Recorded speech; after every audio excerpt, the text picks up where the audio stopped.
이 영상은 실화 기반의 사회비평 다큐멘터리입니다. 텍스트 기반 AI 더빙으로 구성되었으며 시청자분들의 깊은 공감과 성찰을 이끌어내기 위해 제작되었습니다. 1장 워커힐 구두 닦기, 눈물로 세상을 배우다. 누군가에겐 따뜻한 가족의 품일 수도 있다. 나에겐 아니었다. 내 인생의 첫 장면은 워커힐 호텔 지하실의 구두통이었다. 나는 22살이었다. 낮에는 구두를 닦고 밤새도록 공부를 했다. 낮에는 돈을 벌고 밤에는 꿈을 좇았다. 손톱 밑 깊숙이 베어든 까만 구두약은 1년이 지나도 지워지지 않았다. 내신 꼴등급. 나에게 서울대학교는 넘을 수 없는 성벽이었다. 많이도 울었다. 작은 나무에 기대어 둥근 달을 올려다보며 말없이 눈물을 흘렸다. 그 시절 신발에 묻은 먼지처럼 사람들 삶에 들러붙은 구조적 불평등을 나는 구두 닦기 의자 위에서 바라봤다. 누군가는 나를 불쌍한 청년이라 여겼을지 모른다. 하지만 나는 그 시절의 나를 세상에서 가장 단단한 청년으로 기억한다. 나는 그 자리에서 세상을 배웠고 체념 대신 질문을 품는 법을 배웠기 때문이다. 왜 저 사람은 매일 새 양복을 입고 나올까? 왜 어떤 사람은 아침마다 술 냄새가 날까? 이 사회는 과연 공정한가? 구조적 문제들이 젊은이들의 희망을 앗아가는 건 아닐까? 그때 나는 몰랐지만 서울시 세무직 공무원이라는 길도 성균관대학교라는 간판도 모두 그 워커힐 구두통에서 시작된 질문에서 비롯되었다. 7장 나의 어린 시절 그리고 깨달음. 구조는 내 발목을 잡았고 나는 살아남기 위해 발톱을 세웠다. 나는 서울 최하층 빈민가 집단인 동대문 낙산아파트에서 태어났다. 낙산아파트는 산꼭대기에 지어진 서민 아파트였다. 비탈진 곳에 있어 지하층이 1층과 별반 다르지 않았다. 우리 집은 지하 1층 단칸방에 7 식구가 함께 살았다. 화장실은 여러 세대가 공동으로 사용했고 부엌도 따로 없었다. 영화 기생충에 나오는 집은 방도 여러 개고 화장실도 있어서 오히려 부러웠다. 그 영화의 대사처럼 내 몸에서도 가난에 찌든 냄새가 났었으리라. 아버지는 조실부모하셨고 국민학교를 다녔다. 주위에서는 공부를 잘해 중학교에 보내야 한다고 했지만 실제로 중학교에 다녔는지는 알 수 없다. 다만 제사 때 제문을 한자로 멋들어지게 쓰셨던 기억이 있다. 우리 집안이 조선시대 정승 가문이 양반이라는 자부심이 컸다. 어머니는 그를 몰랐다. 아버지는 고아나 다름없는 분이었는데도 결혼하셨다. 그를 몰라도 괜찮다는 약속을 아버지와 하셨던 것 같다. 평생 다투실 때마다 어머니는 그 말을 입에 달고 사셨다. 요즘 세상에 그를 모른다는 게 말이 되냐고? 맞다. 대한민국에서 그를 모르는 사람은 거의 없다. 하지만 우리 어머니는 예외였다. 어릴 적엔 그게 창피하기도 했다. 학교에 가보니 그를 모르면 똑똑할 수 없다는 걸 배우더라. 그런데 가만히 생각해보면 친기즈칸도 그를 몰랐다. 글자는 몰라도 세계의 절반을 말 위에서 지배했다. 우리 어머니도 그랬다. 말 위는 아니었지만 시장 바닥과 산비탈 위를 날마다 누비셨다. 세상 물정, 사람 눈빛, 없는 형편의 5형제를 키우는 법, 그 모든 걸 어머니는 몸으로 배우고 살았다. 글은 몰라도 그분은 내게 세상의 구조와 인간의 진실을 가르쳐준 첫 번째 스승이었다. 어머니는 낙산아파트 산 아래 창신시장 장바닥에서 반지락을 팔았다. 멀리서 반지락 한 자루를 가져와 시장에서 까서 팔았다. 어려서 그런지 낙산아파트와 창신시장이 엄청 멀게 느껴졌고 중간에 쉬었던 기억이 난다. 나는 떼꼽작물이 질질 흐르던 어린 시절을 보냈다.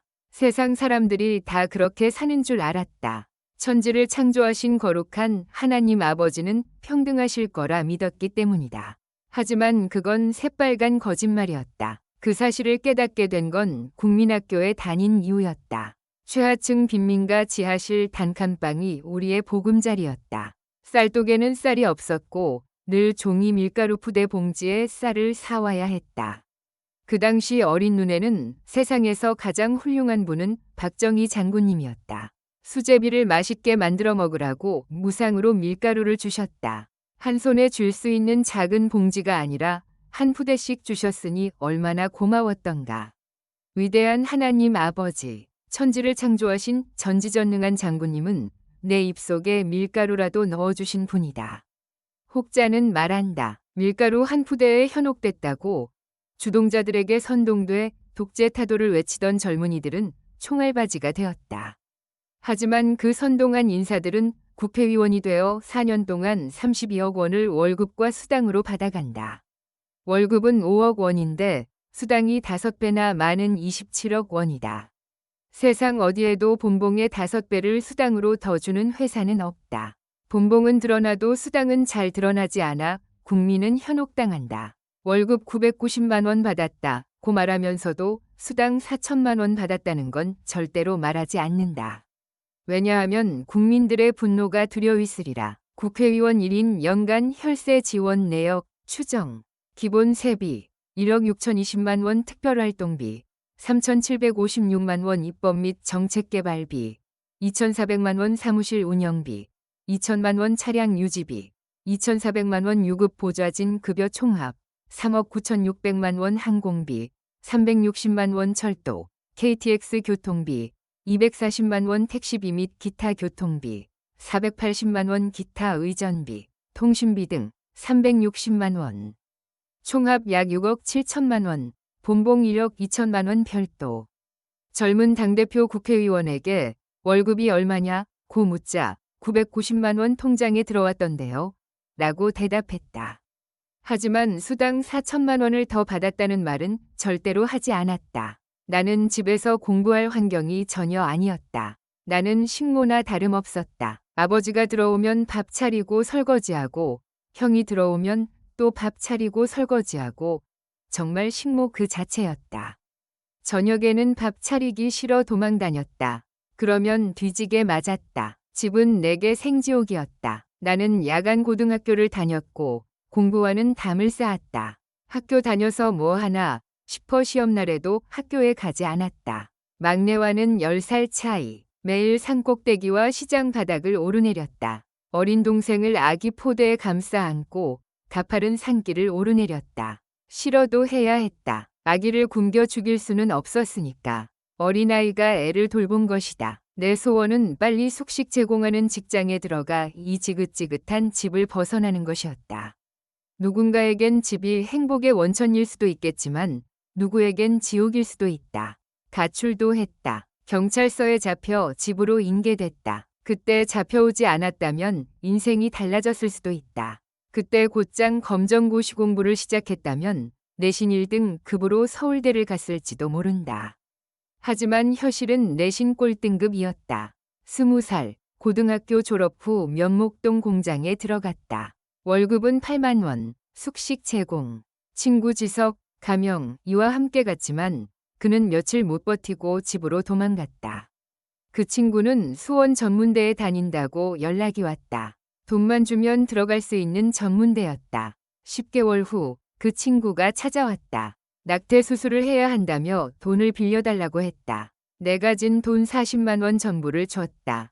고등학교 2년 내내 단짝이었으니 받을 생각도 없었다. 그 후 연락은 끊겼다. 국가정책상 휴대폰 번호가 4번이 바뀌었으니 연락할 방법이 없었을 것이다.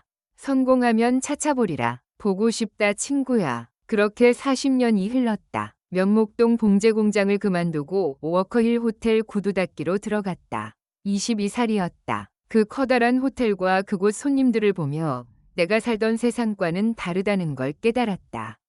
구두통 밑에 영어 사전 찢어 붙여놓고 공부를 시작했다. 내신 꼴등급이라 명문대는 어렵다 생각했지만 공부만이 살 길이라 믿었다. 세상은 평등하다고 믿고 싶었지만 현실은 가진 자만 민주적으로 평등했다. 성균관대학교에 입학했고 서울시 세무직 공채 일기 시험이 있다는 걸 알게 됐다. 위에 선배가 없으면 승진도 빠르겠지. 빨랐다. 그런 마음으로 시험을 봤고 거의 만점을 받았다. 공채 일기 회장이 되었다. 하지만 들어가 보니 세무직 공채 선배는 없었지만 행정직 출신들이 자신들에 먼저 들어왔다고 으스댔다. 그들은 이전에 시험에서 행정직 지원자가 부족했기에 과락 40점만 넘겨도 합격시켰던 이들이었다. 나는 100점 가까이 받고 들어갔기에 억울했다. 그래서 고시 공부를 하기로 결심했다.